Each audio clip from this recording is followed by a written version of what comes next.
Hey guys, আসসালামু আলাইকুম। সবাই কেমন আছেন? আজকে আপনাদেরকে নিয়ে এসেছি আমার ছোট আন্টির বাসায়, সাভার হেমায়তপুর।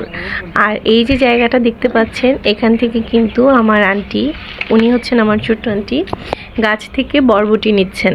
এই বরবটি দিয়ে এখন উনি রান্না করবেন সবজি আমাদের জন্য। টাটকা একদম ফ্রেশ গাছ থেকে নেওয়া সবজি দিয়ে রান্না হবে আমাদের জন্য সবজি। কি ভাবতেই একটা ভালো লাগা কাজ করে, তাই না?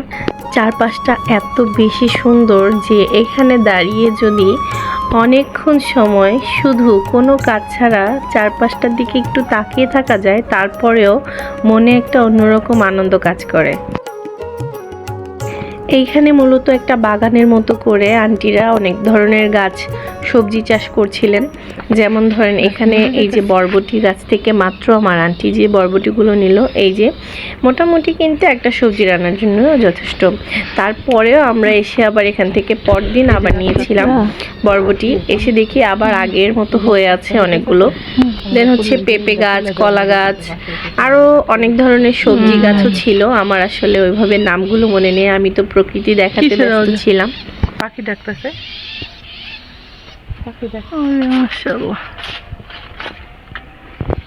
আমরা তো চারপাশের গাড়ি ঘোড়ার আওয়াজ শুনে অভ্যস্ত। হঠাৎ করে এমন সুন্দর পরিবেশ, চারপাশে সবুজ, তার সাথে এমন মধুর পাখির ডাক, কি চাই আর জীবনে বলেন? পাশের এই প্লটটাও ওনাদেরই, মানে আমার মামার আন্টির দেবর। আর এই যে দেখতে পাচ্ছেন কলা গাছে কত বড় কলার ফানা ধরে আছে। এরকমই কিন্তু গাছে গাছে প্রত্যেকটি গাছেই এইভাবে কলা ধরে থাকে। আর ওনারা অনেক পরিমাণে এখানে কলা হয়, আর কলাগুলোর সাইজও মাশাআল্লাহ অনেক বড়।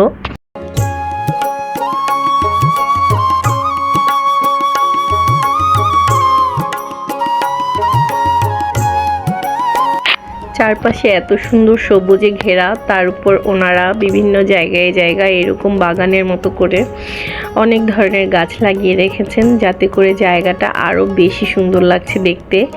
এত সুন্দর, যেমন সবুজের মাঝখান দিয়ে হেঁটে যাচ্ছি, বিষয়টা একটু আমার কাছে অন্যরকম ভালো লাগার অনুভূতি।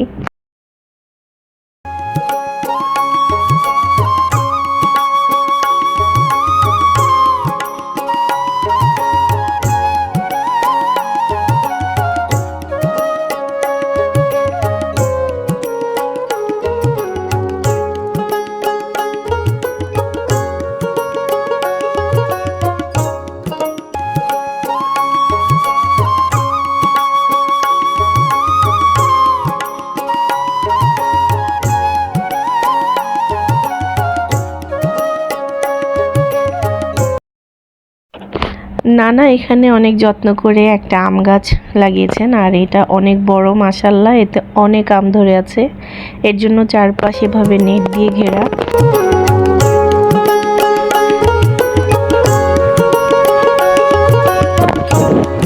এই গাছের উপর থেকে নিচ পর্যন্ত মাশাআল্লাহ অনেক অনেক আম।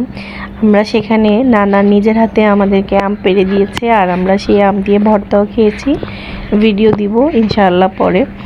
আর এখন আমরা বাসার দিকে রওনা হচ্ছি ঘোরাফেরা শেষ করে। এখন বাসার দিকে যেতে যেতে যতটুকু রাস্তা, সম্পূর্ণ পুরোটাই কিন্তু এরকম সবুজে ঘেরা, মানে যত দূর চোখ যাচ্ছে, চোখ যেদিকেই ঘোরাচ্ছি সেখানেই সবুজের ছোঁয়া। বেশ ভালো লাগছিল, তাই আপনাদের সাথেও শেয়ার করলাম। আপনারা কারা কারা এমন সবুজ প্রকৃতি ভালোবাসেন আর এরকম পরিবেশে ঘুরতে ভালো লাগে, কমেন্ট করে অবশ্যই জানাবেন। আর আমার ভিডিওগুলোর লাইক, সাবস্ক্রাইব করে আমাদের পাশে থাকার চেষ্টা করবেন। ইনশাল্লাহ আমিও এখন থেকে ভিডিও দেওয়ার চেষ্টা করব। সবাই ভালো থাকবেন। আর এই যে দেখতে পাচ্ছেন, আমি ঘোরাফেরা শেষ করে মোটামুটি বাসার দিকে ঢুকে গেছি। আর আমার ছোট মামা এখানে বসা, ওপাশ থেকে বড় আন্টি ফোন দিয়েছে আমাদের সাথে জয়েন হওয়ার জন্য। আর আমার ছোট ছেলে নিচে খেলা করছে, সব খেলনা নামিয়ে নিয়েছে একদম, তার ভাইয়ের সাথে বসে খেলছে।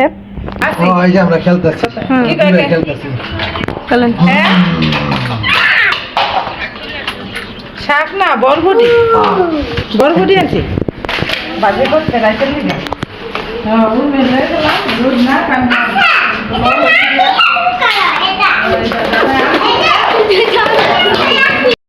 মাঝখানে পড়ে আমাদের বিচ্ছু বাহিনীরা তারা নিজেদের মতো খেলা করছিল, আর আমি এই যে ঘরে ঢুকলাম। মাশাআল্লাহ, আমার ছোট আন্টিকে আল্লাহ অনেক ধৈর্য দিয়েছেন, অনেক গুণেরও বলা যায়। আমাদের এত ধৈর্য নেই আসলে। এত সুন্দর করে ঘরটাকে উনি ওনার মতো করে সবসময় সাজিয়ে রাখার চেষ্টা করেন। এই যে দেখতে পাচ্ছেন দেয়ালে যতগুলো কাজ আমি ভিডিও করছি, এটা ওনাদের রান্নাঘর, আর রান্নাঘরের জানালা থেকেও একদম ডিরেক্ট প্রকৃতি দেখা যায়। কি সুন্দর বিষয় না? এর মধ্যে দেখতে পাচ্ছেন দেয়ালে ঝুলানো এই আর্টিফিশিয়াল ওয়াল হ্যাঙ্গিংয়ের ডিজাইনগুলো, হচ্ছে ওয়াল হ্যাঙ্গিংগুলো, এগুলো সবগুলোই কিন্তু আন্টির নিজের হাতে তৈরি। এই যে ডাইনিং টেবিলের উপরে, এটাও ওনার নিজের হাতে তৈরি করা। একদম মানে উনি সময় পেলেই খুঁটিনাটি এ ধরনের কাজগুলো করেন।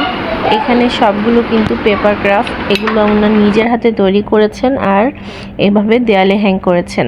তো আজকের ভিডিও আমার এ পর্যন্তই। সবাই ভালো থাকবেন, সুস্থ থাকবেন, আমাদের জন্য দোয়া করবেন। আর আমার ব্লগটি কেমন লেগেছে অবশ্যই কমেন্ট করে জানাবেন। কোথাও কোনো ভুল হলে সেটাও জানাবেন, আমি শুধরে নেওয়ার চেষ্টা করব। আজকের জন্য বিদায় নিচ্ছি। আল্লাহ হাফেজ।